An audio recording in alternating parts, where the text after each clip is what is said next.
Okay, let's try this again with episode 19 of Final Cut Pro Help Live. If you were here about an hour ago watching, thank you so much for coming back. We had some issues with the system and it kept shutting down. I'm hoping those are fixed. We'll find out shortly, I guess. But again, this is episode 19. Bear with me. I'm going to go through the first demo again.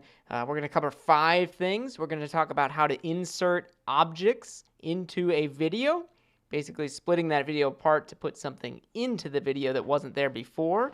To do this, I'm going to show a demo of putting some text behind a tree that's in a scene to make it look like it's kind of sliding down a sidewalk. We're then going to look at the question of where are tracks. Tracks are something that you may have seen in Final Cut Pro 7 and older NLE systems and older nonlinear editing systems like Final Cut Pro 7, Adobe Premiere, and many, many others. I do want to talk about that question, though, of what is linear versus nonlinear editing systems or NLE systems. A spoiler alert, Final Cut Pro 10 is a nonlinear editing system, or an NLE. And you as an editor, it's great to know what an NLE is, because as you get more proficient with editing, you'll read articles and hopefully be gathering more knowledge, and you'll see that word or that NLE tag on thing, and it's great to know what it is. I then want to go down and talk about something I've talked about many times before, which is an adjustment layer.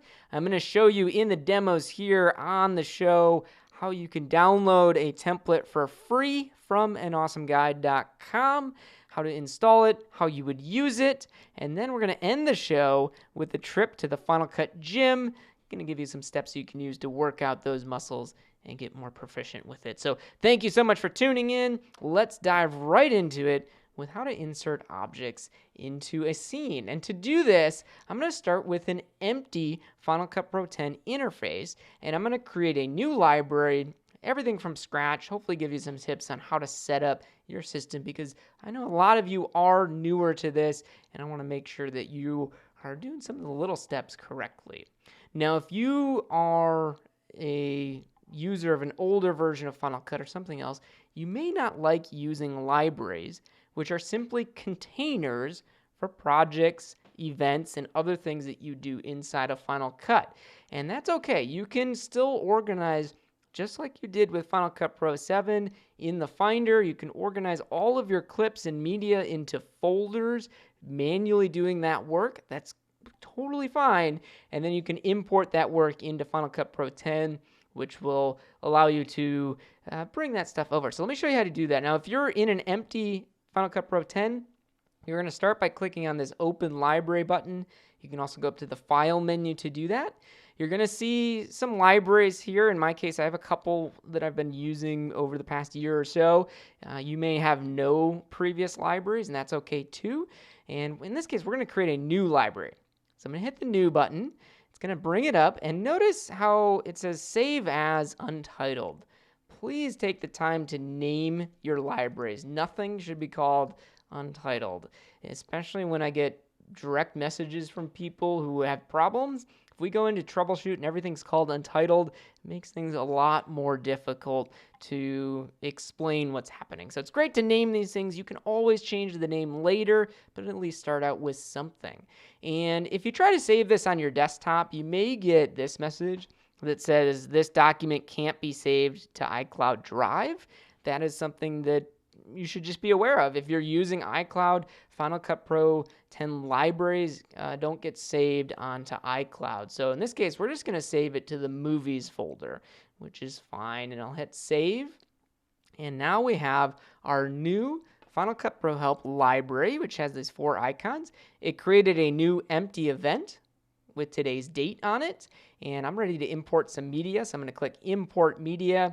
I have 2 clips on my desktop, one that's a picture of a beach here, and the second one, which is this street. In this case, here's the street. You'll see that tree that's on there. I actually want some text to fly in down the sidewalk here, go behind the tree, and then continue on down the sidewalk, and I'm going to show you how you can do that. So I'm going to hold Shift, click on the beach scene to select both of those. I'm going to copy everything to my library, But again, if you're not used to this, I did get a question that said they didn't like how the browser and the library and all that stuff works. Totally fine. It's just additional organization tools. You can say leave those files in place, which will keep them wherever they are in your folders and how you've organized those clips. And you can even let Final Cut create tags and folders from those the way that you've organized it. So these keywords are really important for how Final Cut Pro 10 organizes. This is really all additional organization tools compared to what you had in older versions of Final Cut Pro with Final Cut Pro 7 and other things back then. So this looks good though. I'm just going to copy the library, say import selected, and there we get our 2 clips. They're immediately ready to be edited and to work with. Behind the scenes, Final Cut's going to copy those clips, make correct media and all that for it. But right now that looks good. I'm going to click on my new project button. I'm going to create a new project. I'm not going to keep it untitled though. I am going to name it my Street and Beach project. Again, make sure you name those projects. It really helps keep things organized. It's getting saved into this event that currently has today's date on it, and that's fine. And I'll click OK to create that project. So there's my empty project. And what I want to do is add this clip in here. I'm just going to add part of the clip after they started walking down the street. There we go. We got a little clip here. I'm going to use the shortcut Shift-Z to fit that clip onto the timeline. Shift-Z is a great shortcut to know because you may zoom in and zoom out of this timeline very frequently. Shift-Z just fits everything onto it. At the top right, there is an appearance menu that you can click on to change the height and to zoom in and zoom out as well. Again, I'm going to use Shift-Z to fit it. I like to increase this height just for these demos. It tends to make things a little bit easier for you as the viewer watching this stream to see what's happening and what's going on. So there we go. I have my clip here, and now I want to get some text that's going to go behind this tree. So I'm going to go up to the titles and generators sidebar.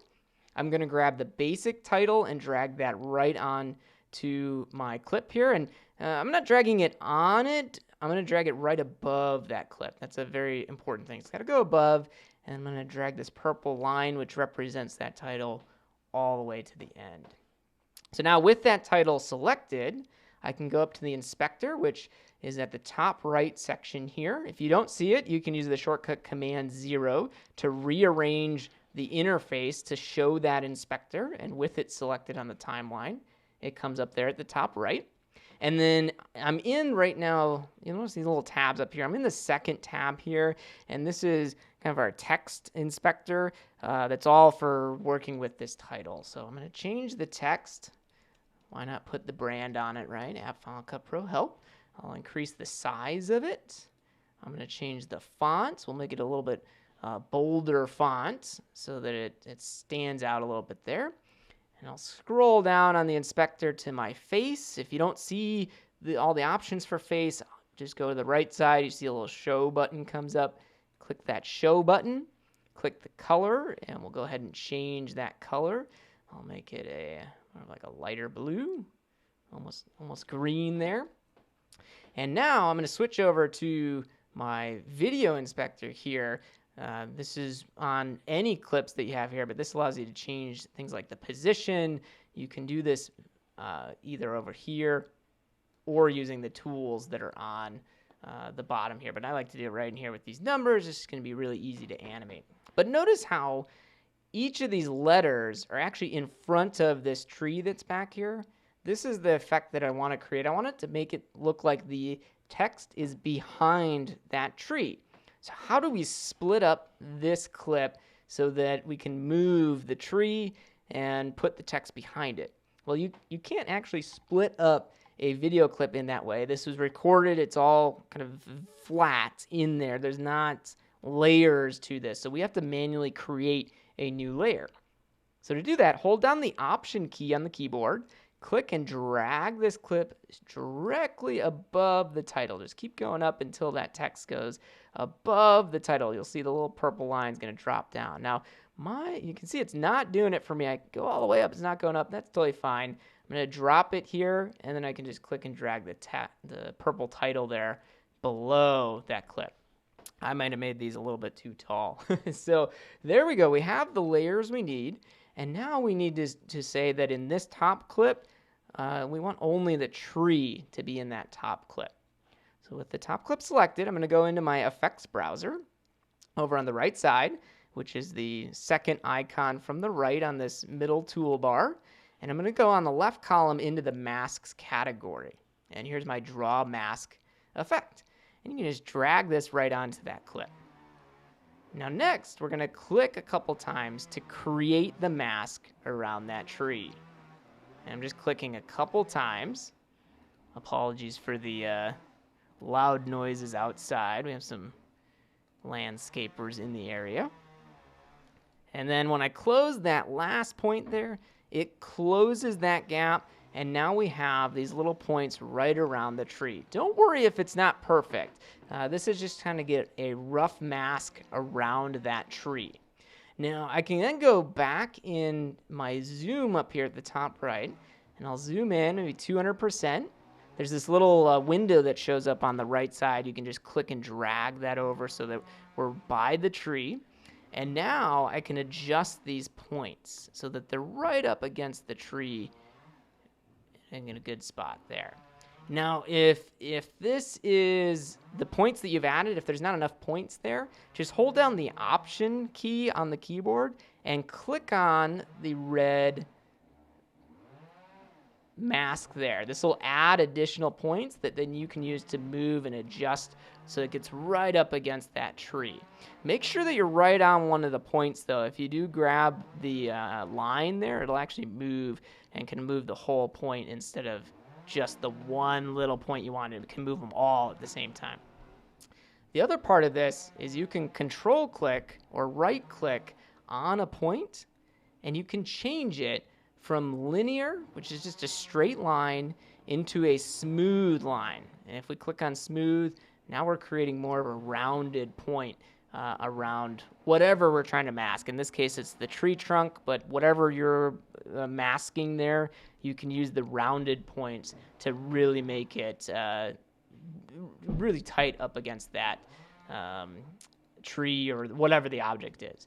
Now these rounded points, they come with what's called these Bezier handles. You can actually hold down the Option key and move each of these points independently, which is pretty cool.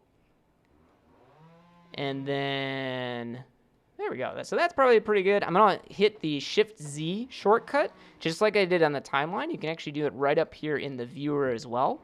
And this will take, notice at the top right here, this will take that viewer to a size that is going to fit the entire picture or entire video there.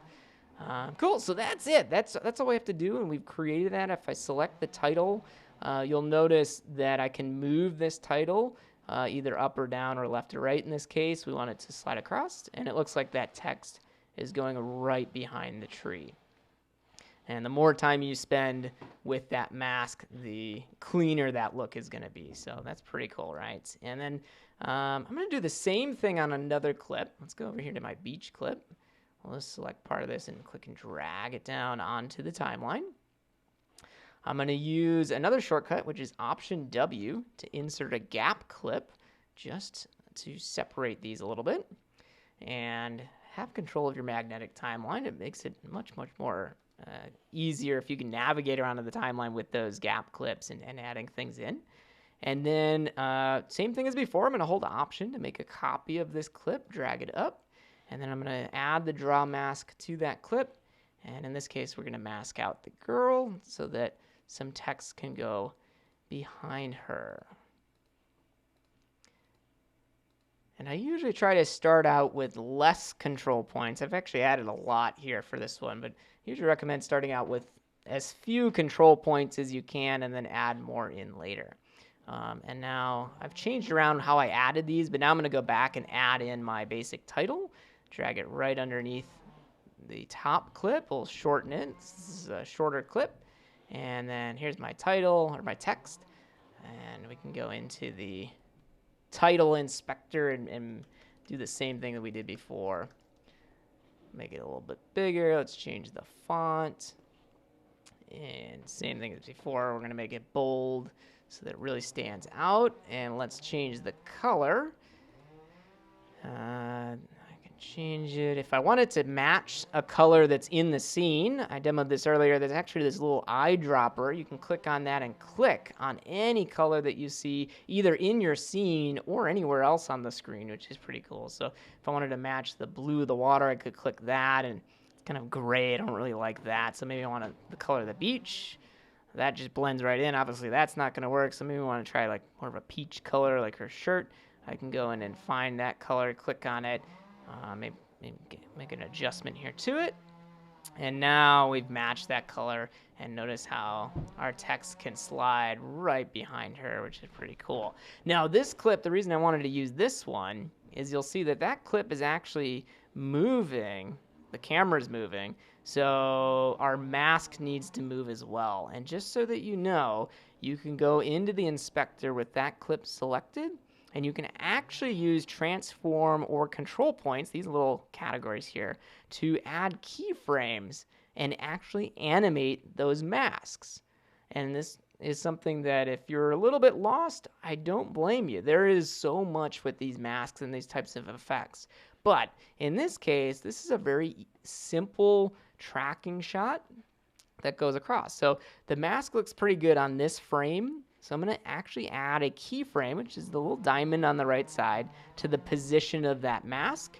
I'm now going to go to the beginning of the clip, change the X parameter, just moving it, and notice on the right side there's a little diamond there. It's actually made a keyframe for us.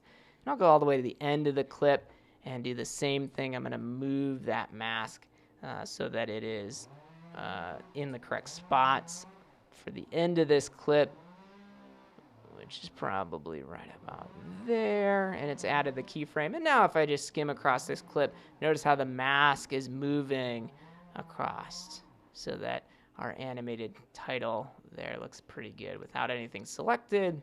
Let me select that clip. We'll get rid of our mask from being selected.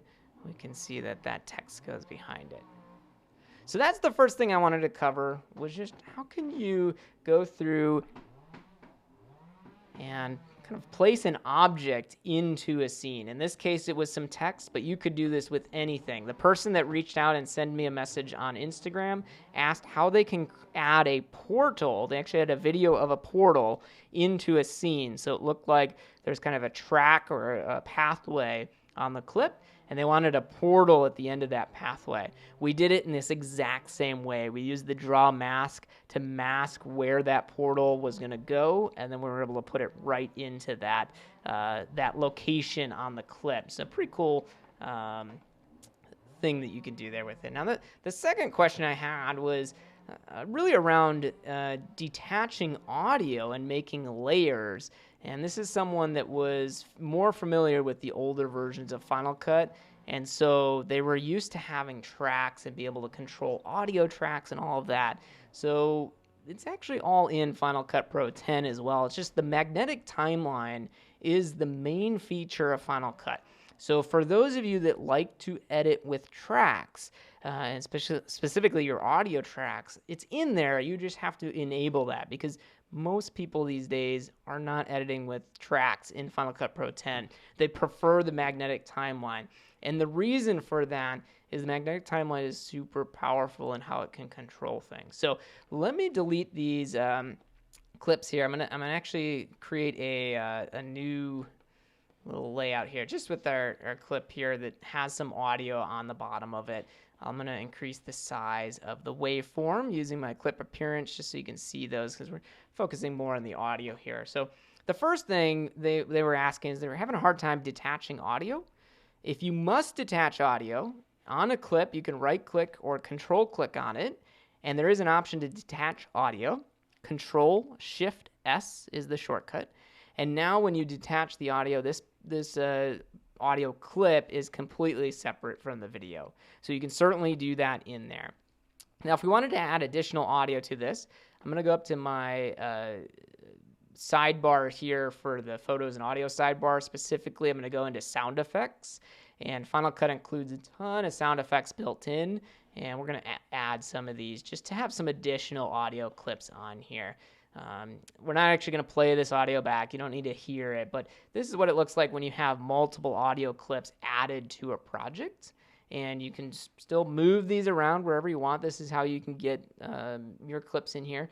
And you don't need to have tracks. One of the big downfall to tracks is you could easily override a clip. If I move this bell to the left, once I got here and dropped it, it would actually override that clip when you had tracks. But because of the magnetic timeline, notice how everything just moves out of the way.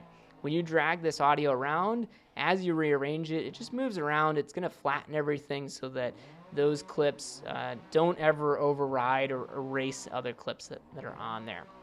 Now I get it. Audio tracks can be super helpful. So if you want to get audio tracks, you're going to go into the timeline index, which is on the left side here. And in the index, we get an option for roles. So index, roles, and here are our roles. And all the way at the bottom, there's a button here that says show audio lanes. And they're lanes, but you can think of these similar to tracks, because one of the main reasons for having tracks is so that you could apply an effect or filter all to that same track. And that's what the purpose of audio lanes are. So these audio lanes are your different tracks. And depending on what role you've applied to a clip, that's going to determine what lane that clip goes on to. So you can select a clip. If you didn't want this second audio clip to be part of this effects lane, you could select it and go up to the top right here. There's a little drop-down menu here that tells us what, sorry, not top left, top left of this clip. You can see there's this little drop-down arrow here, and this tells us what role this is on.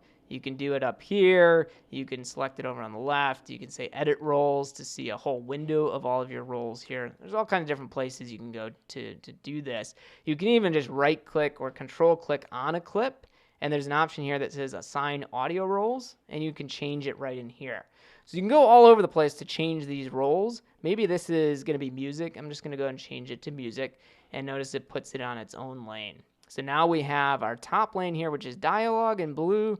We have an effects lane, and we have music. And even if I drag this all the way over to the right where there's an empty space, notice it's staying in its lane, which again is very equivalent to a track there.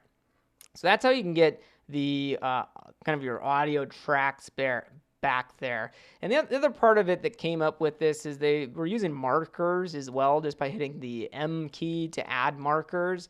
And this was just someone on Twitter who said that you couldn't search markers, or you couldn't find those. In a similar way to roles, how we came over here to this timeline index, that's where all of your searching is. So in our case, we were talking about just now roles, and we can search. You see there's a search field there, but you can go over to clips, and under the clips here, you get an option to search the names of all the clips.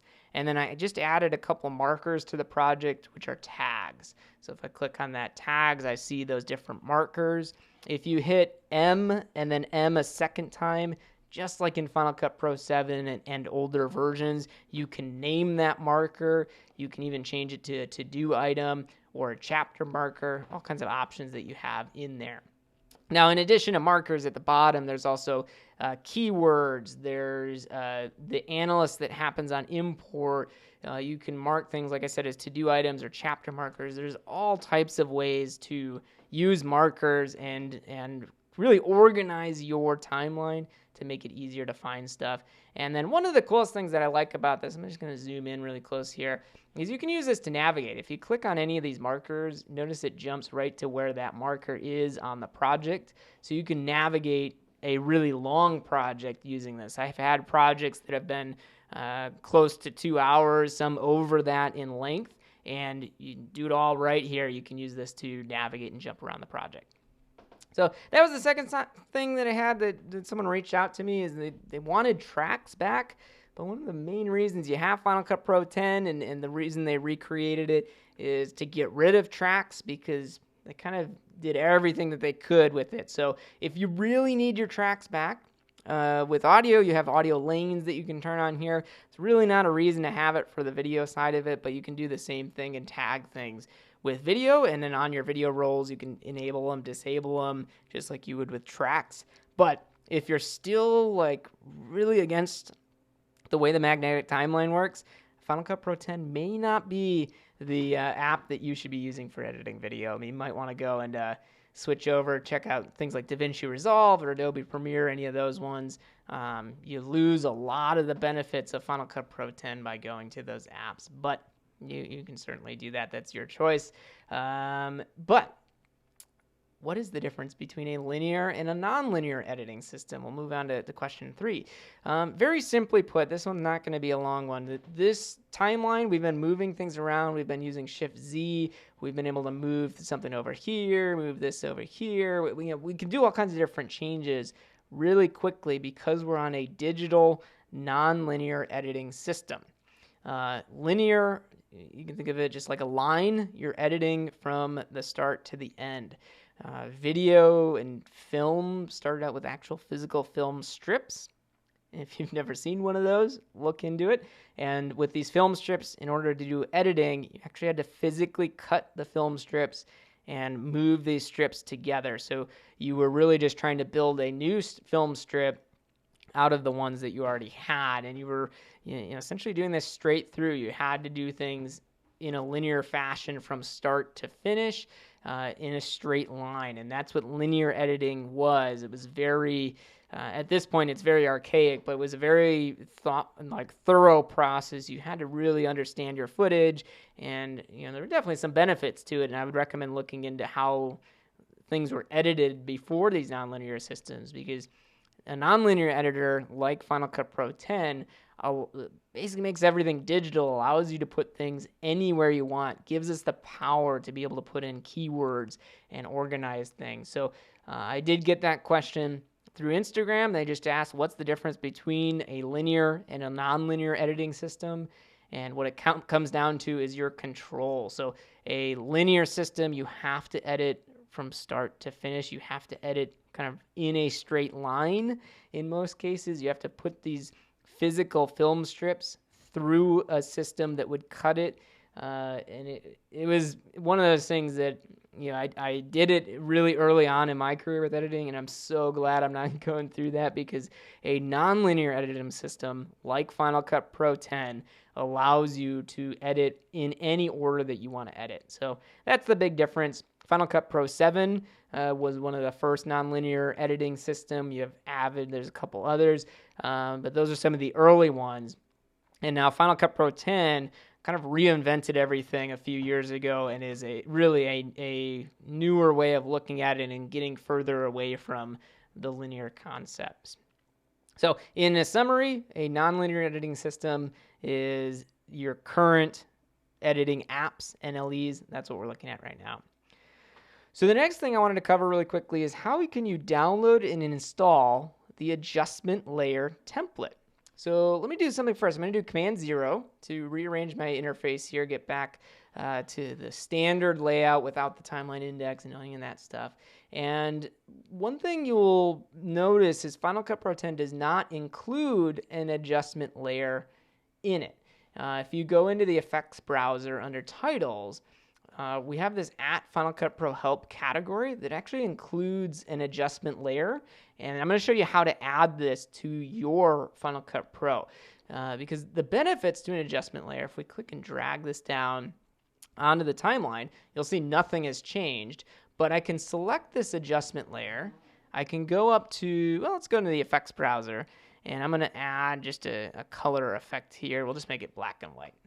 Easy to see. So what I've done there by adding it to the adjustment layer is only when the adjustment layer is active are all the effects and things applied to it show up. So the adjustment layer allows you to make adjustments to all clips below that adjustment layer. Okay, so there's all kinds of effects and different things you might want to do. And in order to do it, a lot of people say you need an adjustment layer. And for me personally, in my own projects that I edit, I actually don't use the adjustment layer that frequently. But I just get the question all the time of how do you get it? How do you add one to Final Cut Pro? And I've added one to the website. So you can go to nawesomeguide.com. Here we go. And there's a downloads tab. Click on the downloads tab. That window that popped up, you can sign up for our email newsletter. I would strongly recommend that as well. We try to summarize all of our videos and what we've put out there. And then on this download page, you will find a link to one of our videos that explains exactly what an adjustment layer is and some other ways to use it. But I just want to show how to download and install it. So on this page in section A, click on the download the adjustment layer template here button. This is a link. When you click on that, I have everything saved on Dropbox right now. It'll take you over to Dropbox. You don't have to sign up for an account or anything. You don't want to go into this folder. Just go up to the download button at the top right and say direct to download. If you want to save it to your own Dropbox, you can certainly do that. But then go ahead and download that file. Once it is downloaded, which I can hit the download link here at the top right, I'll hit the little magnifying glass to go to it. You'll notice in the downloads folder, you're going to get an @Final Cut Pro help folder that contains the adjustment layer and all of the files needed to make that work. Very important that you just take the @Final Cut Pro help folder and this entire thing. A lot of people email me because it's not working, and the reason it's not working is they've gone in and selected one of these files or one of these folders. You actually need to select this one all the way on the outside, and you want to move it to your Motion Templates folder. So I'm going to use Command N to make a new window. I'm going to go into my Movies folder, and notice I already have a folder called Motion Templates. I then have effects, titles, generators, all kinds of things in here. And you'll notice back here inside of Final Cut, I put it in the titles folder. So you actually can go to titles, and then you'll drag the @Final Cut Pro help folder right into titles. And you'll put it right in that spot there. That's going to install it into Final Cut Pro. If you don't see Motion Templates or the titles folder, you can select these. You can actually just make these folders. Do Command N, you can make a new folder. I have all those instructions right here on the website of how you can make those. And you want to make sure that in Movies, you create a folder called Motion Templates, and then you create one called Titles. And then you'll see @Final Cut Pro help, adjustment layer, all that stuff gets in there. Now, one of the tips here is for those Motion Templates and Titles folders, if you create them manually, you have to select those folders, press Command I to get information on them, or go up to the File menu and say Get Info, and then add the .localized text to the end of that folder. So what that looks like is if I click on Motion Templates, I'll do Command I. Notice how at the end of it, it says .localized. Even though you don't see it out here in the Finder, it does need that .localized. Same thing on the Titles folder as well. That's just how Motion and Final Cut and all that stuff works. Cool. And then, yeah, once that's in there, that's all you have to do. You may need to quit and reopen Final Cut, but you should then see the adjustment layer show up in your templates. All right, so that is kind of the main things I had for you in this episode. So let's go on to the last segment, which is the Final Cut Gym. Now, the Final Cut Gym is great. These are steps that you can do to kind of strengthen and build your Final Cut knowledge. So what I want to do here is do Command 0. I'm going to get back to the default layer. And for these steps, they're simple. You're going to lift stuff from the primary storyline, and then you're going to override things to this primary storyline. Clips. Basically, you're going to lift the clip, go somewhere else, and then override it. So those are the steps in this workout. And the way that you're going to do that is simple. You can go through, select a clip that's on your timeline. So, for example, I have this clip right here, and you're going to lift it off of the primary storyline using the keyboard. So the way you do this is hold down Option, Command, and then press the arrow up on your keyboard. So Option, Command, and the arrow up. That lifts that clip from the primary storyline. You can then move that clip somewhere else in your project, and then you can do Option, Command, and the down arrow to override that clip down to the primary storyline. Now watch what happens to this beach clip when I do that. If I do Option, Command, down, it overrides it. So it actually erased that beach clip, but kept the title and kept all the clips that were connected to it. Okay, so if I do Command Z, let's undo that step. Maybe I want to keep my beach clip. I can actually select that. I can do Option, Command, up, to lift that, and then I'll go to my street clip and do Option Command down arrow to override that down to the primary storyline. And notice how the beach clip did not get erased that time, right? Same thing, we have the beach clip over here as well. I could move this somewhere, and then I could do Option Command down arrow to override that down to the primary storyline. So you're lifting stuff and you're overriding stuff down. Same thing with audio. If you selected an audio clip, you can do Option Command down arrow to override that as well. Now in this case, it's down below, so I can actually move this up. Oh, I think we have our audio lanes on, which is why it's doing that, which is fine. But that's kind of the steps that you want to get used to, is Option Command up to lift something from the primary storyline, and then Option Command down arrow to override that clip down onto the primary storyline. This is a great thing to get fluent in and familiar with.